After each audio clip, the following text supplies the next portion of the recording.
Black Maid carried out the trash, but the millionaire's expensive ring was inside. The night had fallen heavy over the estate, the kind of silence that only wealth can buy, where even the trees seemed to hold their breath. Inside, the chandeliers still glowed, casting their polished light across marble floors and velvet curtains. She moved through it with the rhythm of someone who had done this 100 times before. The black maid carried her trash cart down the long hallway, the rubber wheels whispering over tile polished so clean she could see her reflection bending in it. Her body ached with a kind of exhaustion that doesn't shout but presses steady, bone deep.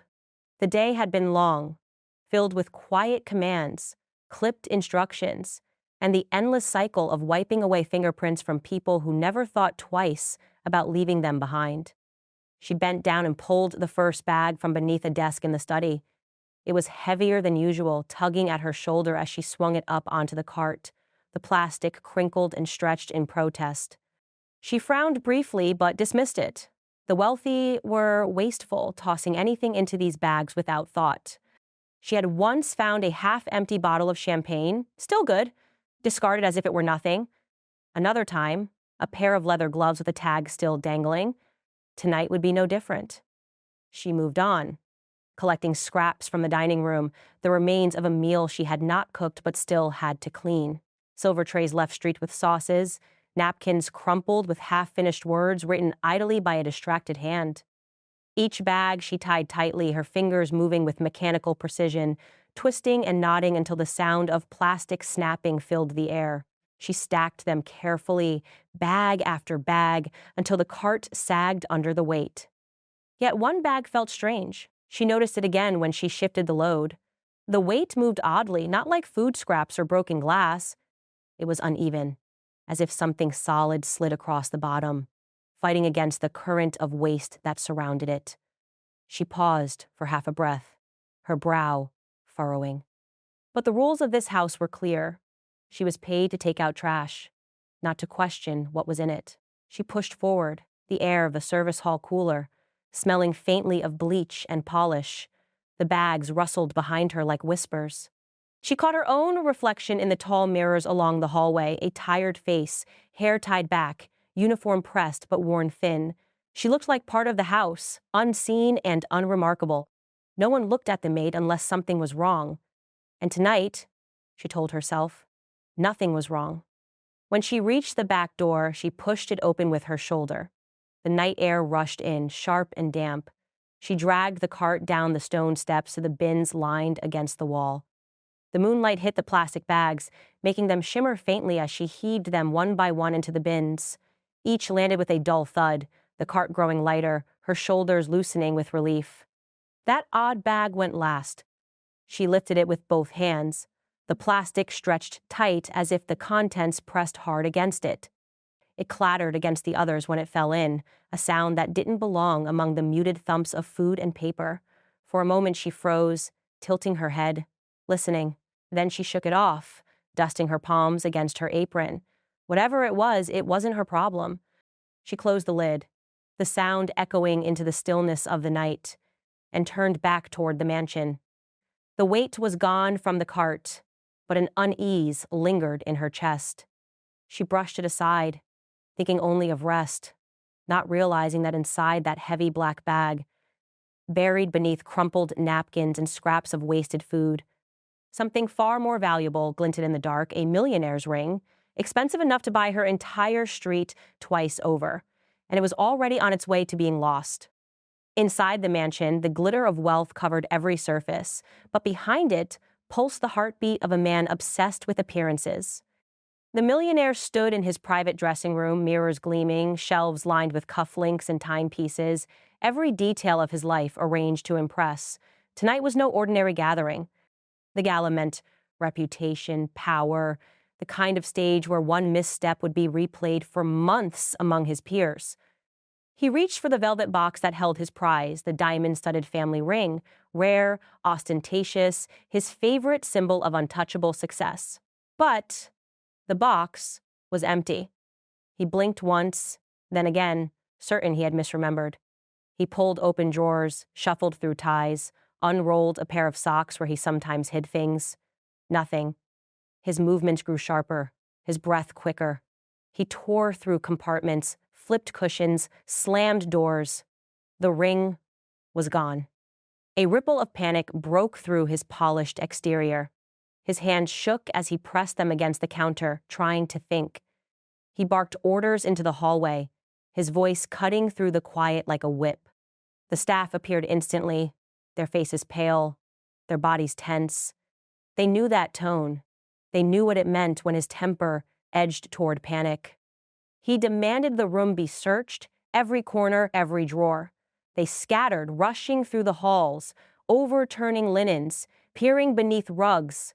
The house buzzed with fear, footsteps echoing like a drumbeat of accusation. The millionaire paced, sweat beating along his temple, his mind racing through the possibilities. That ring was more than decoration. It was his grandfather's legacy, the piece he flaunted at every handshake, the silent reminder that his family name was carved into the foundations of wealth. To arrive at the gala without it was unthinkable. To admit he had lost it was worse. He stopped suddenly, his chest tightening. A memory struck him like a blow. Earlier that afternoon, in a haze of distraction, he had tossed papers into a trash bag. Receipts, envelopes, scraps he hadn't cared to sort. He had done it quickly, without thought, brushing off the maid's glance as she wheeled her cart past. And now, as the realization dug deeper, his face drained of color. The trash. He stormed through the halls, shoving aside anyone in his way. His voice rose again, shouting for the maid, shouting for answers. But the bins at the service entrance were already empty. Lids shut. The cart gone. The bags had been taken minutes before, carried out into the night like any other routine. He slammed his fist against the doorframe, rage and fear boiling into one. The staff avoided his eyes, whispering in corners, their loyalty cracked under the weight of his fury.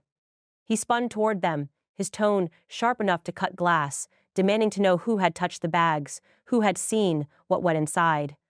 Silence stretched, brittle and suffocating. And in that silence, the truth loomed heavy. The ring was no longer in his control. Somewhere between his arrogance and the maid's unassuming cart, the symbol of his power had slipped into the shadows, and with it, the first threads of his perfect facade began to unravel. Black Maid carried out the trash, but the millionaire's expensive ring was inside. The service wing was usually a place of hushed routine, where footsteps softened and voices stayed low.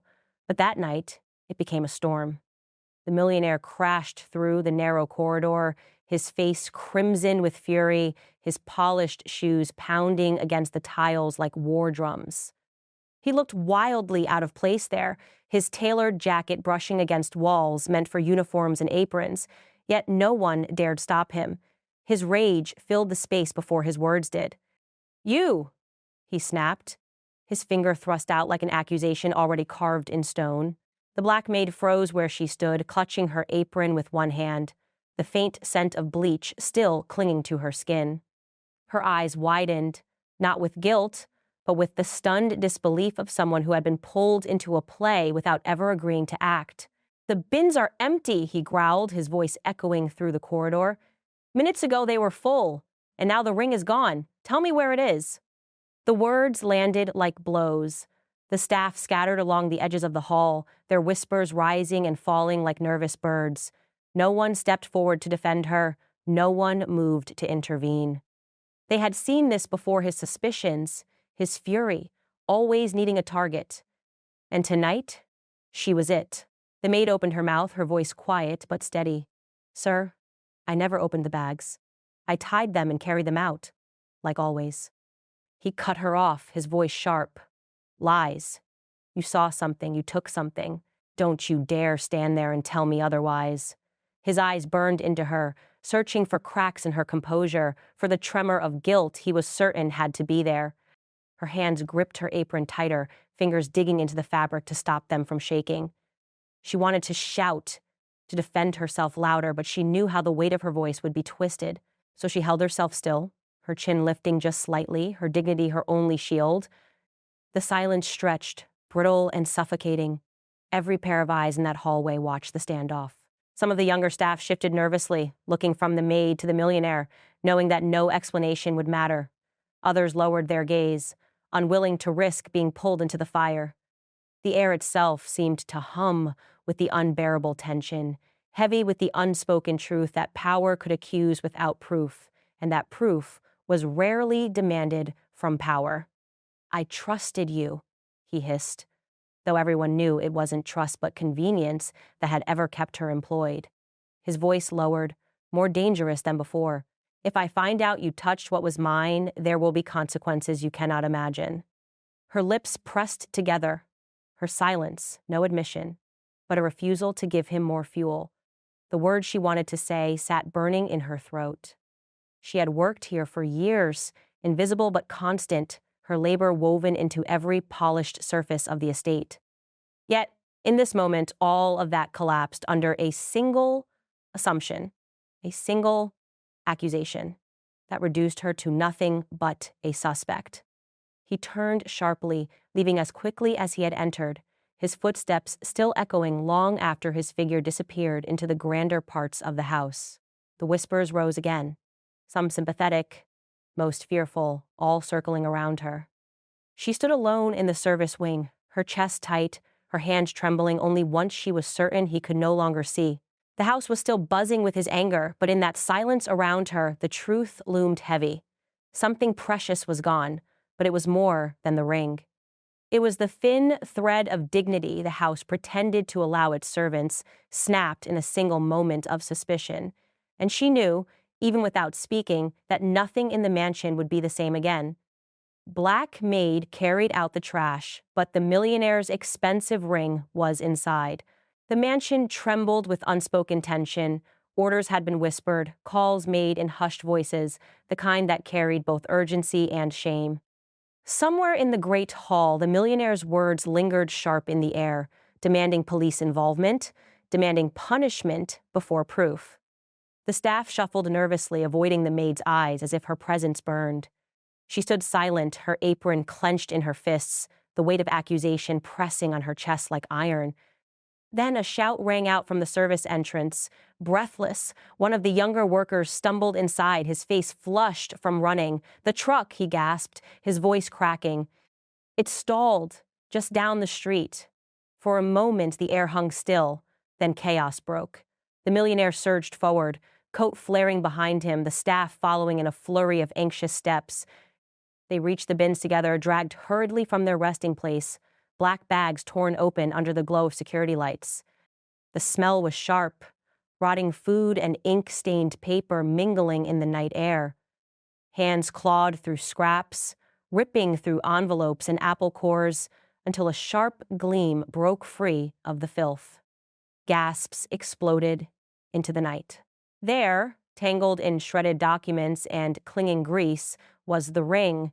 Its diamonds caught the floodlight with merciless clarity, each facet mocking the scene. The millionaire snatched it up, his hands filthy now, his polished veneer stripped away. He wiped the jewel against his sleeve, but the stain of where it had been found clung heavier than any dirt. Silence fell, heavy and condemning. Every pair of eyes turned toward the maid. She stood just outside the circle, her expression unreadable, her posture straight despite the firestorm of humiliation she had endured. Her innocence was clear now, gleaming as sharp as the ring itself. But so was the truth, how quickly, how eagerly she had been condemned. The millionaire's face shifted, cycling between relief, shame, and something uglier. For a man so accustomed to command, the weight of his own arrogance sat awkwardly in his throat. He opened his mouth, but no apology came. The staff shifted uneasily, their whispers filling the gap his pride refused to close. Some looked at her with quiet sympathy now, others with a shame that mirrored his. The ring glimmered between his fingers, but the air around him had changed. No longer a symbol of power, it had become a mirror reflecting his haste, his prejudice, the hollowness of wealth that could not protect him from his own flaws. The maid said nothing. She didn't need to. Her silence carried more weight than his fury ever had. In the glow of the security lights, as the mansion loomed behind them, it was clear to everyone present that something greater than jewelry had been unearthed that night. It was the truth. and it left the master of the house looking smaller than he ever had before. Black Maid carried out the trash, but the millionaire's expensive ring was inside. Back inside the mansion, the air felt heavier than the marble columns and gold-trimmed ceilings could hold. The staff dispersed quickly, eager to escape the thick silence that clung to every polished surface. The millionaire remained near the grand staircase, the ring clenched tightly in his hand, its diamonds catching the chandelier's glow like a cruel reminder of where it had been found. His face, usually so composed, showed cracks. The confidence that money bought could not mask the shame pooling behind his eyes. She stood a few paces away, still in her uniform, her apron damp from the night's chaos. Her gaze met his only once, steady, unflinching.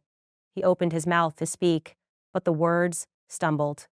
Gratitude, apology, explanation, none of it seemed to fit the weight of what had just happened. Instead, he mumbled something that barely passed as thanks, his voice low, his eyes refusing to hold hers for more than a second. The maid didn't argue, didn't plead for fairness, didn't ask for the respect she knew she deserved. She simply nodded once, a quiet acknowledgement that her innocence had been proven, though her dignity had been dragged through suspicion and shadow. She turned and walked down the corridor, her steps soft but certain, the quiet dignity in her back straighter than any crown of jewels. The millionaire remained, staring down at the ring as though it mocked him. Wealth could buy opulence, could buy obedience, could even buy silence, but it could not buy character. And in that moment, standing beneath the crystal lights of his mansion, he realized she carried more strength than he had ever possessed. It was not the recovery of the ring that changed the night, but the truth unearthed with it. That character is not measured in diamonds or estates, but in the steadiness of someone who endures suspicion and still walks away unbroken. If you enjoyed this story, don't forget to give it a thumbs up and hit that subscribe button for more emotional, dramatic, and unexpected tales. And let us know in the comments, where in the world are you watching from? We love hearing from all of you. Until next time, stay kind, stay curious, and keep watching.